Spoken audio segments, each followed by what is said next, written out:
We was just going through this bill और उसमें यह है कि जी अगर टैक्स फ्रॉड हो, ठीक है जी, हम अहदाफ और ये सारी चीज़ें, लेकिन अहदाफ इसीलिए तो भी हासिल नहीं कर सकते। एक तो टैक्स डिवीजन, टैक्स फ्रॉड।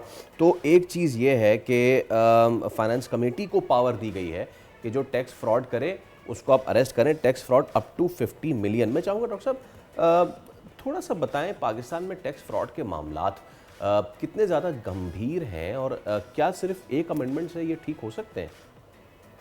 बहुत इंपॉर्टेंट बात है।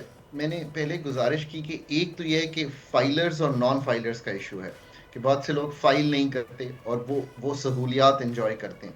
तो एक तो उनका दायरा पहले तो बजट में बहुत कम कर दिया गया था, फिर एक पॉलिटिकल सेटअप है उसमें रहते हुए उसको कुछ रिलैक्स कर दिया गया। पहले तो ना गाड़ी खरीदें, ना घर खरीदें, ना ट्रैवल पे भी बैन लगाने की बातें हुई। मैं ये समझता हूँ कि ईदर यूर अ फाइलर और यूर अ नॉन फाइलर। ये बाइनरी सा है, 0-1 इक्वेशन है।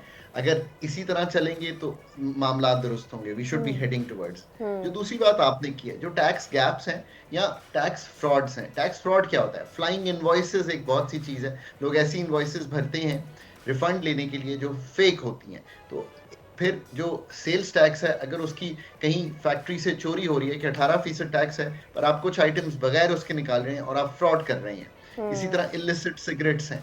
यानी कि बहुत से आइटम्स को देखते हुए अब चूंकि फ्रॉड का आंसर समझते हैं कि मुल्क में है, उसको कम करने के लिए ये कोशिश की गई है कि एक स्टिक वाली अप्रोच कि अगर आप फ्रॉड करेंगे तो ये कमर्शियल, यानी कि एक तो होता है कि आपको हम ले जाएंगे कोर्ट में ले जाकर आप पे मुकदमा करेंगे, पर ये अब दूसरी सिमत में यानी कि FIR काट के आपको अरेस्ट की जो पावर्स हैं उस तरफ ले जाएंगे। उसकी लेयर्स इस तरह की बनाई गई हैं कि ये पावर्स जो हैं ऐसी सतह पर हों कि वेल थॉट आउट हों।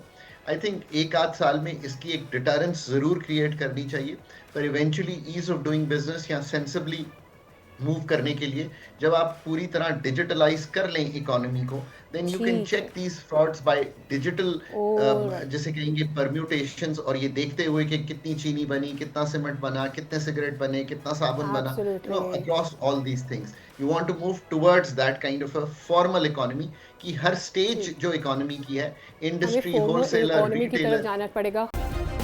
सब्सक्राइब करें और बेल दबाएं ताकि कोई खबर रह न जाए।